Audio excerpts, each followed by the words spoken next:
Time now for a look through the international headlines we're following on this Tuesday morning. For that, we turn to our Eunice Kim standing by at the NewsCenter. Good morning, Eunice. Good morning to you, Mark. So, Eunice, Egypt is calling on Israel and Hamas to agree to a ceasefire.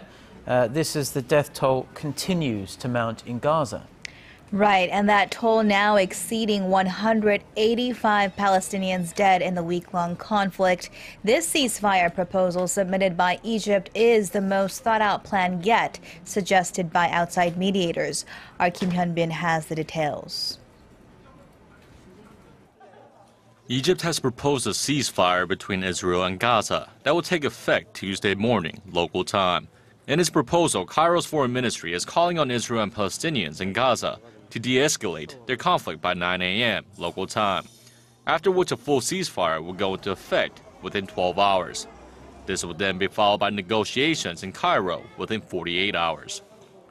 According to reports, the proposal says Israel should end all hostilities in Gaza from the land, air, and sea, and refrain from launching a ground offensive that targets civilians.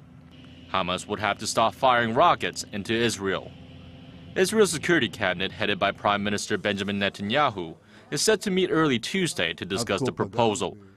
U.S. Secretary of State John Kerry may also travel to Cairo Tuesday for talks with Egypt's president. However, the chance of a ceasefire ending a week of cross-border fire looks increasingly unlikely. One of the stumbling blocks is that Hamas wants hundreds of its members who have been detained by Israel to be freed. Israel, on the other hand, says its ongoing attacks are aimed at depleting Hamas and quashing its will to fight. Palestinian militants have resumed rocket attacks on Israel, and despite international pressure for a ceasefire, Israel continues to pound Gaza from the air and sea. Rocket fire from Gaza have been regularly intercepted, and only half a dozen Israelis have been injured. A health official in Gaza says around 180 Palestinians, mostly civilians, have been killed and nearly 1,400 injured since Israel started airstrikes last week.